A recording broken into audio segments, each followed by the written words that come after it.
नमस्ते, म वीरेन्द्र मन। नेपालको साहित्य क्षेत्रको कुरा गर्ने हो भने यो तराई भेग अर्थात् तराई मधेसका भेगका जति विकृति र विसङ्गतिहरू थिए तिनीहरू नै साहित्यको महत्त्वपूर्ण विषयवस्तु बने। गुनासो पनि त्यतिकै थियो नेपालका साहित्यकारहरूसँग। जब वीरगन्जलाई केन्द्रबिन्दु बनाएर ध्रुवचन्द्र गौतमको अलिखित उपन्यास आयो, त्यो तराईका पृष्ठभूमि या तराईका विकृतिहरूलाई देखाउने प्रयास गर्यो। त्यसपछि तराईका धेरै गुनासोहरू नेपालका साहित्य क्षेत्रमा देखियो। त्यसपछि नारायण बाग्रेको मयूर टाइम्स, नयनराज पाण्डेको उपन्यासहरू कतै न कतै तराई क्षेत्रका ती समस्याहरूलाई उजागर गर्ने प्रयासहरू गर्यो र साहित्यलाई जोड्ने प्रयास गर्यो र जुन खाडल थियो साहित्यहरूको बीचमा त्यसलाई यो भेगका साहित्यहरूलाई जोड्ने प्रयास गर्यो। र त्यसै क्रममा आज यो खास गरेर ओखलढुङ्गामा खोटाङमा जन्मिनुभएका र यो जनकपुरमा कर्मक्षेत्र बनाइरहनुभएका केशव प्रसाद पौडेल साहित्यकार हुनुहुन्छ। उहाँले प्रदेश स्तरीय साहित्य समाज नेपाल गठन गरेर प्रदेश नम्बर 2 स्तरीय उहाँको साहित्य सम्मेलन, चर्चा परिचर्चा र साहित्यकारहरूसँग उहाँको एउटा जुटान गरेर घनिष्ठ सम्बन्ध बनाउने प्रयासमा हुनुहुन्छ। आज उहाँसँग हामी कुराकानी गर्छौँ। सबभन्दा पहिला स्वागत गरौँ केशव सरलाई। सर स्वागत। नमस्ते, धन्यवाद। मैले कार्यक्रमको उत्थान गर्दै गर्दा तराई मधेसका भूभागका गुनासोहरू के रह्यो भने हाम्रा समस्याहरू कहिले पनि नेपालका मूलधारका साहित्यकारले उठाइदिएन। र धेरै धन्यवाद हजुरलाई प्रश्नको लागि। नेपालको सम्बन्धमा अघि हजुरले भनिहाल्नुभयो, तराईका सम्बन्धमा आएका जति पनि साहित्यिक समस्याहरू थिए ती विषयहरूमा उठाउने र पृष्ठभूमिको रूपमा हजुरले जुन कुरा व्यक्त गर्नुभयो, वास्तवमा आज भन्ने हो भने साहित्यिक जगतको मार्फतबाट, साहित्यको माध्यमबाट समाजलाई झकझक्याउने, जगाउने, त्यहाँ भएका कमी कमजोरीहरूलाई उठाएर त्यसको निराकरण गर्ने, यस्ता कुराहरूमा धेरै साहित्यकारहरूले सकारात्मक र सबल भूमिका निर्वाह गर्दै आउनुभएको छ। अहिले पछिल्लो चरणलाई हेर्ने हो भने हामीले जुन अघि हजुरले उठान गर्नुभयो बलेसित साहित्य समाज र त्यो साहित्य सम्मेलनको सम्बन्धमा जुन कसरी सोच आयो भन्नुहुन्छ भने तराईमा हामीले विभिन्न भाषा छ, जात छ, जाति छ। तराईमा मात्र होइन, समग्र नेपालमा हामी बहुभाषिक राज्य हौँ, बहुराष्ट्रिय हौँ। हाम्रो चाहिँ राष्ट्रमा विभिन्न 123 भाषाहरू, हामी यति धेरै भाषा सहितको राज्य हो हामी। र त्यहाँका नागरिक हामी वास्तवमा अत्यन्तै गौरवान्वित हुनुपर्ने। त्यो महसुस कम भइरहेको हो कि अथवा त्यसलाई हामीले जागरण गर्नलाई हामीले नसकेको हो कि त्यसको भूमिका कसले खेल्ने त, त्यसको नेतृत्व कसले लिने त? साहित्यकारहरूले केवल साहित्य रचना गरेर मात्रै त्यसको प्रचार प्रसार भयो भनेर ढुक्क बस्ने हो कि वा चाहिँ त्यो भाषा, साहित्य, कला र संस्कृतिलाई उठाउने हो? यतातिर ध्यान पुर्याउन हामीले जरुरी ठान्यो। हुन त यहाँको सम्बन्धमा कुरा गरिरहँदाखेरि कला, भाषा, साहित्य र संस्कृतिको जगेर्ना गर्ने उद्देश्यले हामीले अहिले प्रदेश नम्बर 2 स्तरीय साहित्यिक सम्मेलन गर्ने सोच बनाएका छौँ। त्यही त, कतै न कतै त्यो खाडल थियो। जसरी नेपालमा के देखियो भने पोलिटिकल रूपमा एउटा खाडल देखियो हैन, त्यसलाई पुर्ने प्रयासहरू भए, विभिन्न त्यो अहिलेका संविधानहरूमा भएका परिवर्तनहरू र त्यसले पुर्यो कतै न कतै जुन अविश्वास थियो नि राज्य सत्ता। तर नेपाली साहित्य र यता आञ्चलिक भनौँ या तराई जुन एउटा तराई मधेसका जुन भूभाग छन् भारतसँग सीमा टाँसिएका, तिनीहरूलाई कस्तो देखिन्छ भने त्यसका विभिन्न पक्षहरू होला। तर एउटा पक्ष के छ भने उतापट्टि या पारिपट्टिका जुन हाम्रा साहित्यकार हाम्रा नजिक, यतापट्टि जो हाम्रै आफ्नै दाजुभाइ छ अलि टाढा, त्यो देखियो कि वास्तवमा यो देखिएको कुरालाई हामीले अनुमान गर्दाखेरि देशलाई जोड्ने भनेको भाषा नै हो। र नेपालको संविधानको धारा चाहिँ 6 र 7 मा पनि राष्ट्रभाषा र राष्ट्रिय भाषाका सम्बन्धमा, मातृभाषाका सम्बन्धमा स्पष्ट उल्लेख गरिएको छ। र जति पनि यो देशमा बोलिने सबै मातृभाषाहरू छन्, यी सबै राष्ट्रभाषाका रूपमा छन्। वास्तवमा भएको कमजोरी के हो भने जसरी हजुरले अहिले भन्नुभयो, एउटा पीडादायक अवस्था त्यो हो, त्यसलाई मान्न सकिन्छ। तर यसलाई हामीले जोड्ने, हामी किन जोडिएनौँ, हामी किन टाढा भयौँ, अथवा चाहिँ यो जुन हाम्रो दूरी छ यो केले ल्यायो त भन्दाखेरि वास्तवमा भावनात्मक एकतामा बडो सङ्कट आएको कुरा हो। यसले गर्दाखेरि नि त हामी हाम्रा भाषासहित भावनात्मक एकतालाई किन नजोड्ने, वास्तवमा यो भाषिक एकताको खाडललाई हामीले किन नपुर्ने, यसमा हाम्रो नेतृत्वदायी भूमिका किन नहुने भन्ने जस्ता प्रश्नहरूको समाधान स्वरूप हामीले चाहिँ यो प्रदेश नम्बर 2 स्तरीय साहित्य सम्मेलनको तयारी गर्दैछौँ। वास्तवमा भन्यो भने भाषा हामीले जोड्नुपर्छ, चाहे त्यो हिमाल होस्, चाहे पहाड होस्, चाहे तराई होस्। हामी यो देशको माटोमा जन्मिएका मान्छे र यो माटोले हामीलाई हाम्रो शिरमा यो माटोबाट उत्पादन भएको हामीले हरेक चिजहरूको उपभोग गरिरहँदाखेरि हामीले यो स्मरण गर्न जरुरी छ कि हाम्रो मूल यो भूमि, मान्छे र हामी नेपाली जनता, नेपाली नागरिक भन्ने जुन भावना जगाउनकै लागि हाम्रो भावना त एकताको बडो जरुरी छ। यसको लागि चाहिँ सबभन्दा महत्त्वपूर्ण भूमिका खेल्ने भनेकै भाषाले रहेछ, राष्ट्रलाई जोड्ने भाषालाई रहेछ। व्यक्तिलाई हामीले अन्तस्करणबाट महसुस गर्ने र दाजुभाइको सम्बन्ध वा आफन्तको सहयोग गराउने भनेकै भाषा रहेछ। वास्तवमा भावनात्मक एकता र भाषाको माध्यमबाट जोड्न अलिकति कता कता कमजोरी रहेको हो कि भन्ने हामीले महसुस गरेर त्यो भावनात्मक एकतालाई जोड्ने, त्यसलाई मजबुती बनाउने र वास्तवमा हाम्रो देश नेपाल र हामी नेपाली भन्ने भावनालाई उजागर गर्ने यो उद्देश्य र अर्को यसैको माध्यमबाट जागरण ल्याई पुनर्जागरणको माध्यमबाट नवजागरण युगको स्थापना गर्ने यो सोचले हामीले यो सम्मेलन आयोजना गर्दैछौँ। वास्तवमा यसरी गर्दाखेरि नितान्त रूपमा हामीले भविष्यदर्शी ढङ्गले हेरिरहेका छौँ र हजुरले भने जस्तै यी प्रश्नहरूको यी खाडलहरू अब हामीले बिस्तारै एकैचोटि पूर्णलाई सम्भव छैन, गाह्रो छ, तर बिस्तारै हामी यो समस्या यो खाडल हामी पुर्न सक्छौँ, हामी पुर्छौँ भन्नेमा प्रण गऱ्यौँ। त्यसैको आधारमा प्रदेश नम्बर 2 लाई समेटेर नेपालको इतिहासमै पहिलोपल्ट ऐतिहासिक बहुभाषिक साहित्य सम्मेलन हो यो। हेर्दाखेरि सामान्य लाग्ला, सुन्दाखेरि पनि यो होला र जस्तो लाग्ला, तर अवश्य हुँदैछ। हामी यो अन्तिममा फागुनको पहिलो साता नभए माघको अन्तिम सातामा हामीले त्यो गरेका छौँ। त्यो खालको सम्मेलन हामी पुरा गर्नेछौँ र यसले चाहिँ समग्र नेपाललाई जोड्नेछ, हामी नेपाली हौँ भन्ने भावनालाई अझ जागृत गर्नेछ। यो हाम्रो भाषा सहितको राष्ट्र हो, हामी यहाँका नागरिक हौँ भन्नलाई बडो गौरवान्वित गराउनेछ मेरो यो समाजले या समाजलाई हामीले साहित्यकारले हेर्ने भनेको उसले रहन सहनदेखि लिएर पीडा सम्पूर्ण अभिव्यक्ति वा उसका दिनचर्या तमाम विषयलाई हेर्ने हो। त्यसैले समाजका या तत्कालीन समाजको कस्तो अवस्था थियो भनेर देखिन्छ। तर कतै न कतै समाजका ती जुन भित्री या चुरो कुराहरू छन्, अहिले त्यति साह्रो मुद्दाहरू वा भनौँ न मुद्दा, समाजका ती मुद्दाहरू साहित्यकारको लागि त्यति प्राथमिकतामा पर्दैन। त्यो एउटा सत्य हो। एकदम हजुरले प्रश्न सही गर्नुभयो। त्यो नपरेको अहिले वास्तवमा साहित्यकार भन्नाले सबै अब जस्तै साहित्य रचना गर्ने सबैलाई साहित्यकार भनेको छ।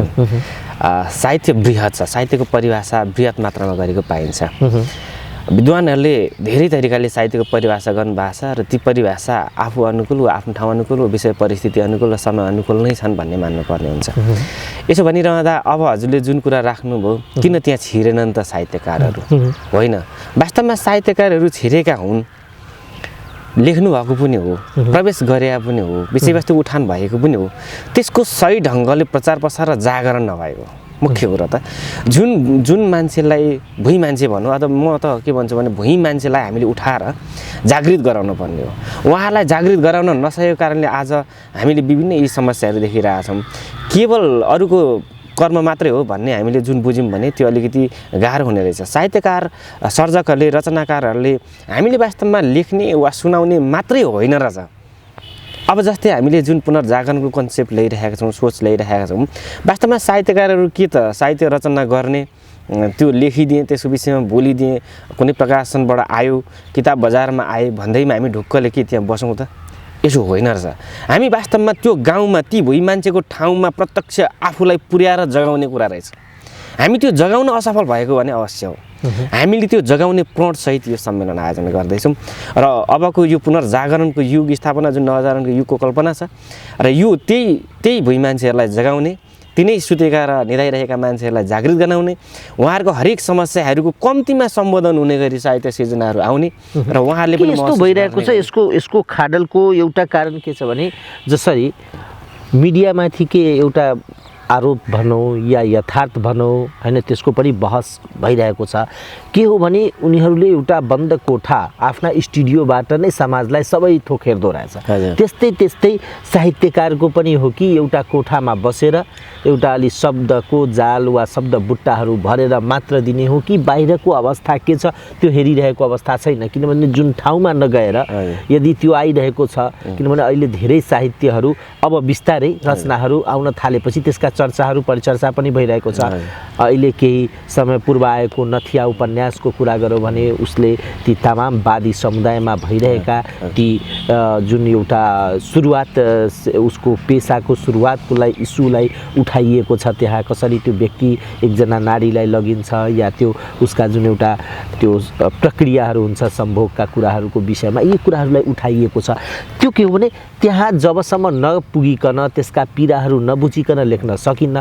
त्यो अवस्था के छ भने अहिलेको अवस्थालाई निहाल्दै जाने हो भने कतै न कतै साहित्यकारले त्यो आफ्ना बन्द कोठाबाट बाहिर ननिस्केर हो कि? वास्तवमा एकदम राम्रो प्रश्न गर्नुभयो, खुसी लाग्यो। साहित्य आफैमा समाजको ऐना हो, एकदम सरल भाषामा। समाजको ऐना सामान्यतः यतिकै भनिँदैन। समाजलाई जस्ताको तस्तै देखाउन सक्नु, त्यो अनुभूत गराउन सक्नु यो सामान्य कुरा छैन। मिडिया र साहित्य यो सधैँ सँगसँगै हिँडेर सँगै अगाडि बढ्ने क्षेत्रहरू हुन्। दुईटैले समाजलाई प्रत्यक्ष दर्शन गराउने हो। त्यो दर्शन गराएर मात्रै पुगेन। अहिले बन्द कोठा भन्नाले हामी केवल अर्थात् साहित्यकारहरू बन्द कोठामा निहित रहेर भन्नाले भावनात्मक एकीकृत सोचलाई अभिवृद्धि गर्नलाई, उहाँले सङ्कलित भावनालाई त्यो अभिलेखाङ्कन गर्नका लागि त्यो होला। तर जुन साहित्यमा साधना भन्ने कुरो बडो महत्त्व बनाउँदो रहेछ। यो साधनाको हकमा कोठा भन्ने शब्द लागु होला। तर त्यो साधनालाई जुन रूपमा पुर्याउनु पर्ने छ त्यो चाहिँ समाजमा पुगेर त्यहाँका सत्य तथ्य यथार्थहरूलाई सङ्कलन गरेर त्यसलाई अनुभूत गरेर अनुबोध गरेर सङ्ग्रहित गर्ने कर्ममा साहित्यकारहरू लागिरहनु भएकै छ। तर एउटा जुन खालको अनुभूतको जुन खाडल रह्यो, यो अनुभूतको खाडललाई चाहिँ हामीले प्रत्यक्ष त्यहाँ सामेल भएर उहाँहरूका विषयवस्तुलाई जस्ता तस्तै उठान गर्नमा अहिले धेरै साहित्यकारहरू लागिरहनु भएको छ। त्यसै गरी अब यसरी एक दुईजना फाटाफुट्टा लाग्दैखेरि पनि यसको नेतृत्व हुनसक्छ, अगाडि आयो भने हामी समग्र रूपमा लाग्दाखेरि किन अगाडि नआउने, अगाडि आउन सक्छ। र वास्तवमा अनुमोदन ठुलो कुरा रहेछ। साहित्यले प्रत्यक्ष अनुभूत गराउन सक्नुपर्छ। अबको जेनेरेसनले त्यतातिर चाहिँ उन्मुख हुनुपर्छ भन्ने लाग्छ। अहिलेको जुन अवस्था छ त्यसमा परिवर्तन गर्नुपर्ने अवस्था छ। त्यसमा समाजमै पुगेर अनुभूत गराउने गरी आफूलाई उभ्याउनु जरुरी छ, यो भन्न सकिन्छ। तपाईँको यो किताब छ होइन, कविता सङ्ग्रह हो। हजुर। पुग्नु छ टाढा साथी। हजुर हजुर। कति टाढासम्म पुग्नु छ? वास्तवमा यो देश हामी सबैको र यो देश हाम्रो हो भन्ने जबसम्म यस देशका नागरिकले अनुभूत गर्दैनन् तहाँसम्म पुग्नु छ। हजुर वास्तवमा हजुरले अघि सुरुवातमै उठाउनु भयो नि, हाम्रो यो भूभाग जहाँ हामी बसेका छौँ, यो तराई भूमि, यहाँसँग हामी जोडिरहेका छौँ कि छैनौँ, हामीले त्यो अनुभूत गरेका छौँ छैनौँ। किन आज वास्तवमा सांस्कृतिक र सामाजिक एवं साहित्यिक खाडल हामीले पुर्याउँ त्यहाँ आएका अप्ठ्याराहरूलाई, त्यो चुनौतीहरूलाई हामीले सामना गरेर देश जोडेनौँ भन्ने सम्बन्धमा वास्तवमै भन्ने हो भने हामी नेपाली यो राष्ट्रियताका सम्बन्धमा यहाँ भएका हरेक समस्याहरूलाई साहित्यिक पाटोबाट, सांस्कृतिक पाटोबाट, भाषिक पाटोबाट हामीले एकताबद्ध गरेर जुन भावनात्मक जोड दिन्छौँ त्यो बिन्दुमा नपुर्याउन्जेलसम्म मेरो लक्ष्य हिँडिरहन्छ र त्यहाँसम्म पुग्नु छ। तपाईँ यता आउनुभयो होइन, यता अब साहित्य आफ्ना कर्म त व्यक्तिको सबै प्रकारको हुँदो रहेछ। तर कर्म सँगसँगै यो तपाईँको साहित्य पनि एउटा कर्मै साहित्य कर्म। हजुर है। के पाउनुभयो हाम्रो समाजका कमी कमजोरी या हाम्रा समाजमा देखिएका ती समस्याहरू के पाउनुभयो? वास्तवमा हाम्रो समाजमा नेपाली समाजमा धेरै खाले समस्याहरू छन्। पहिलो कुरो त चेतनाकै अभाव छ। दोस्रो विषयवस्तु पहिचानमै समस्या छ। तेस्रो कुरो नागरिक त्यसमा उद्वेलित भएकै छैन साहित्यको सन्दर्भमा हेर्ने हो भने। जब हामी अघि हजुरले भने जस्तै बन्द कोठामा बसे जस्तै भन्ने हो भने बन्द घरमा बसेर केवल सोचेर मात्रै त केही गर्न सकिन्न। त्यसलाई सार्थकता तुल्याउन हाम्रा जागरहरू पनि उत्तिकै आवश्यक छ, हाम्रा कर्महरू उत्तिकै आवश्यक छन्, हाम्रो लगनशीलता उत्तिकै आवश्यक छ। बुझ्न जरुरी छ म पछाडि परेँ वा मैले साहित्यमा केही गर्न सकिनँ वा साहित्यिक सांस्कृतिक रूपले हामी पछाडि पऱ्यौँ भनिरहँदा मैले त्यसमा प्रयत्न कहाँ गरेँ, त्यो सांस्कृतिक धरातल उभ्याउनलाई म त्यो साहित्यिक मार्ग प्रशस्त गर्नलाई वा त्यो जागरणको युगमा वा जागरण ल्याउनका लागि मेरो भूमिका के रह्यो भन्ने जस्ता कुराहरूमा पनि आफूलाई अग्रसर नगराइकन चाहिँ फेरि पनि हामी पछाडि परिने रहेछ। तर त्यो के हुँदो रहेछ भने कसै न कसैले त्यसलाई उठाइदिएदेखि हामी त्यसमा समाहित हुन्थ्यौँ, त्यो मार्ग प्रशस्त गरिदिने। अर्थात् त्यसलाई यसरी बुझाउन कि उनीहरूको आवाजलाई या दबिएका व्यक्तिको आवाजलाई एउटा हामीले पुस गरेर आवाजलाई उठाउनु पर्यो। हजुर, त्यो अपलिफ्ट गर्ने काम, त्यो उठाउने काममा भूमिका खेल्न पर्ने एकदमै महत्त्वपूर्ण जरुरी छ। यसमा चाहिँ हामीले प्रयास गर्नेछौँ, यसमा हाम्रो प्रयास रहनेछ। र प्रदेश नम्बर 2 मा मात्र होइन, हामीले यो राष्ट्रमै अब अहिले प्रदेश नम्बर 2 स्तरीय भयो, हामी देशैभरि राष्ट्रिय सम्मेलनको सोच लिएर हिँडिरहेका छौँ र यो सुरुवात यहाँबाट हो। गर्वको कुरा के छ भन्नुहुन्छ भने प्रदेश नम्बर 2 मा 2 बाट नेपालको इतिहासमै पहिलोपल्ट ऐतिहासिक बहुभाषिक साहित्यिक सम्मेलन जुन हामी आयोजना गर्दैछौँ। महत्त्वपूर्ण कुरा के रहेछ भन्नुहुन्छ भने हजुरले अघि कुरो उठाउनु भयो, मेरो साहित्यिक कर्म 2068 सालमा पुग्नेछ टाढा साथी भन्ने पहिलो कविता सङ्ग्रहबाट सुरु भयो। अब निकट भविष्यमै चाँडै नै मेरो हिउँको गाउँबाट हुने दोस्रो साहित्य सङ्ग्रह निस्किँदैछ, यसको पनि प्रचार पछि हुनेछ।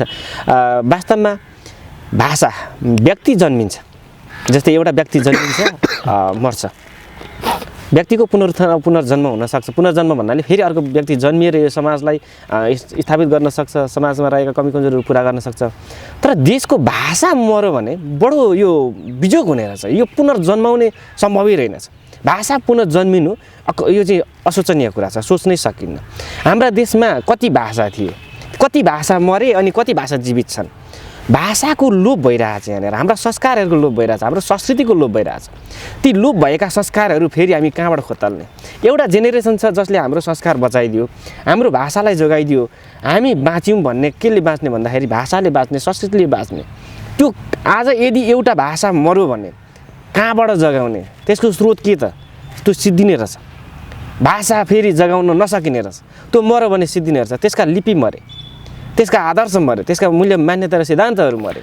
अनि यो जसरी तपाईँले यो बहुभाषिक साहित्य सम्मेलन गर्दै हुनुहुन्छ, यो प्रदेश स्तरीय, यसको एउटा यसलाई अब समग्र हिसाबमा बुझ्दाखेरि के हो भने हामीले विगतका जुन खाडलहरू थियो होइन, पटक मैले त्यही कुरा फेरि जोड्न खोजेँ कि विगतमा जसरी यहाँका साहित्यकार या यतापट्टिका भाषाका साहित्यकार र उतापट्टिका साहित्यकार वा उतापट्टिका भाषाका साहित्यकार दुई बीचमा अन्तर्मिलन सम्बन्ध राम्रो भएन, छलफल भएन। त्यस कारणले उहाँले पनि हाम्रा विषयवस्तु उठाइदिनु भएन र यताको पनि के देखियो भने तपाईहरू हाम्रो भइदिनु भएन भनेर यो एउटा सामान्यतः राजनीति जुन प्रभाव पर्यो नेपालको राजनीतिले देखायो त्यो कतै न कतै त्यहाँ पनि पुग्यो। त्यसलाई कमसेकम यसले पुर्दिने हो। वास्तवमा एकदमै धेरै खुसी लाग्यो हजुरलाई प्रश्नको लागि धेरै धेरै धन्यवाद। हामीमा रहेको जुन समस्याहरू छन् उजागर गर्नु, जगजाहेर गर्नु र प्रस्तुत गर्नु धेरै ठुलो कुरा छ। आज हजुरले मसँग जुन विषयमा हामी छलफल गर्दैछौँ, हजुरले पनि त्यो विषयलाई जोड दिनुभयो, मैले पनि, मेरो पनि विषय त्यही हो।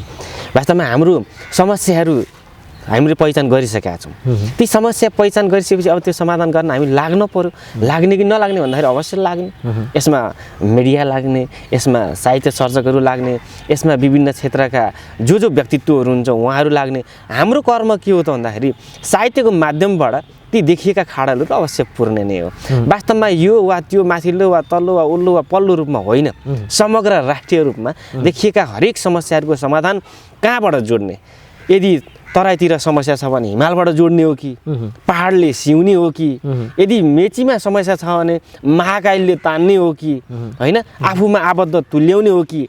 हामी तराईका समस्यालाई हिमालले तन्काएर चाहिँ समाधान यो भनेर दिने हो कि? हिमालका समस्या छन् भने तराईले देखेर यसरी समाधान गर्ने भन्ने हो कि? पहाड वा सबैले संयोजन गर्ने हो कि? कसरी गर्ने त?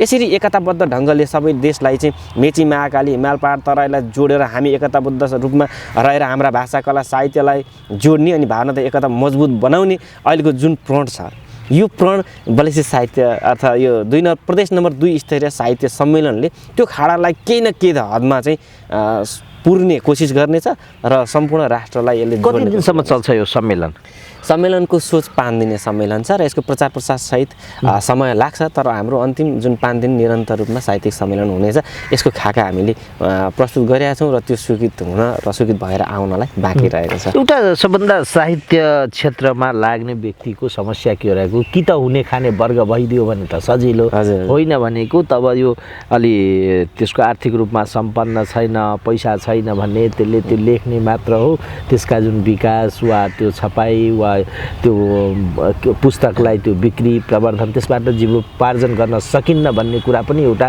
देखिन्छ कतै न कतै। त्यो पनि यथार्थ हो। खास गरेर कुनै पनि साहित्य अब एकैचोटि धेरै चलेको साहित्यकार छन् भने त केही समस्या भएन, तर सामान्य जुन साहित्यमा लागेर त्यो कर्ममा लाग्दै लाग्दै सङ्घर्ष गर्ने हो भने त्यसलाई गाह्रो रहेछ। त्यो यो पिँढीलाई हामीले कसरी स्थापित गर्ने, त्यहाँसम्म पुर्याउने? धेरै राम्रो प्रश्न, धेरै राम्रो, एकदम खुसी लाग्यो। वास्तवमा साहित्य लेखेको कारणले कथा कविता नाटक निबन्ध उपन्यास वा जे भनौँ साहित्यका जुनसुकै विधा लेखेका कारणले बाँचेका साहित्यकारहरू कमै हुनुहुन्छ र कि चाहिँ चर्चामै आउनु पर्यो, परिचर्चामै आउनु पर्यो, छाउनु पर्यो, उहाँहरू उही छाउने मात्रै हो कि कमाउनुहुन्छ त्यो पनि थाहा छैन। मेरो विचारमा साहित्य सिर्जनाका कारणले त्यो आधारमा बाँच्नु भएका कमै साहित्य सर्जकहरू हुनुहुन्छ। बिचरा उहाँहरूको साधना बहुत गहिरो छ, तर पनि उहाँले त्यही कारणले बाँच्नु भएको भने छैन, तर पनि समाजलाई योगदान राष्ट्रलाई योगदान भने भरपुर दिनुभएको छ। उहाँहरूप्रति सम्मान व्यक्त गरौँ। र एउटा के हो भने अबको पिँढीले हजुरले भने जस्तै साहित्य लेखेकै कार्य बाँच्ने अवस्था छैन, आर्थिक उपार्जनको हिसाबले यसलाई कसरी अगाडि बढाउन सकिन्छ भन्ने हिसाबले एउटा कुनै उद्योग आर्थिक कमाउने हिसाबले उद्योग नहुँदो रहेछ।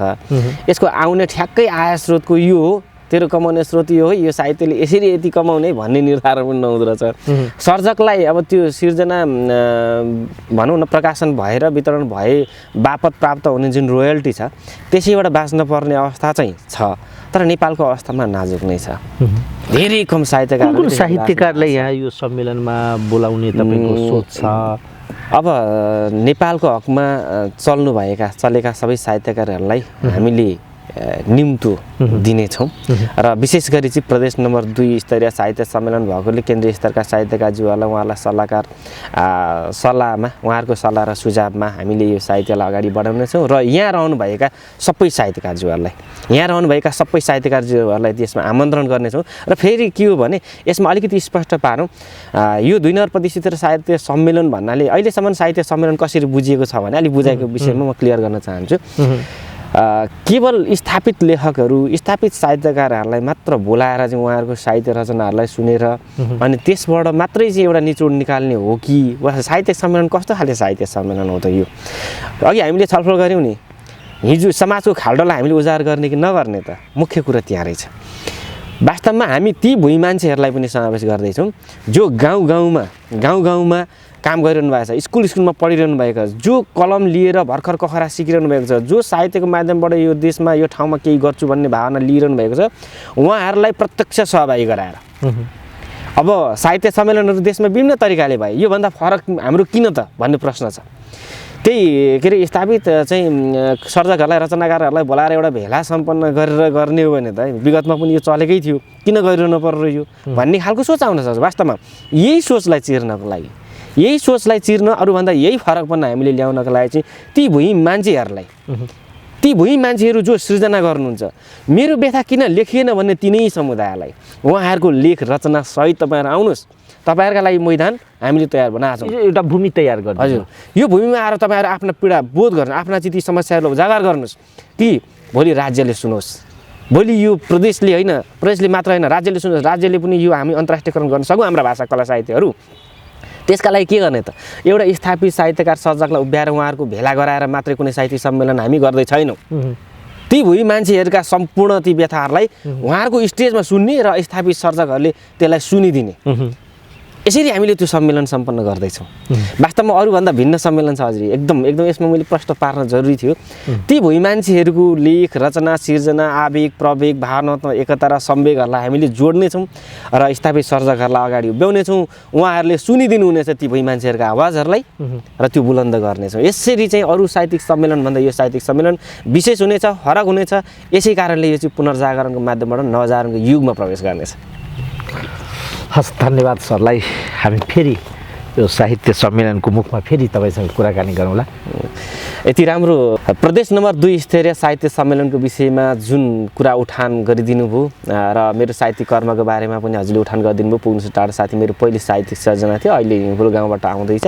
र यो प्रदेश नम्बर 2 मा हुने जुन भाषा, कला, साहित्य र संस्कृतिको जुन साहित्यिक सम्मेलनको विषयमा चर्चा परिचर्चा गरेर यहाँसम्म ल्याइदिनु भयो, यो कार्यक्रममा उपस्थित गराइदिनु भयो, यसका लागि हजुर वीरेन्द्र सरलाई पनि धेरै धेरै धन्यवाद। र सम्पूर्ण दर्शक श्रोता एवं सम्पूर्ण साहित्य सर्जकहरूलाई धेरै धेरै धन्यवाद दिन चाहन्छु, सुनिदिनु भयो। र यो कार्यक्रम अब निकट भविष्यमै प्रचार प्रसार हुनेछ। यहाँहरूको सक्दो आफ्नो त्यो गाउँ ठाउँ, आफ्नो रहनसहन र आफ्नो परिवेशसहित साहित्य सिर्जनासहित उपस्थित भइदिनु हुन पनि अनुरोध गर्छु र निकट भविष्यमा हामी त्यो जानकारी गराउँछौँ। यति भन्दै हजुरहरूलाई धन्यवाद दिँदै बिदा हुन चाहन्छु। हस्त, नमस्ते।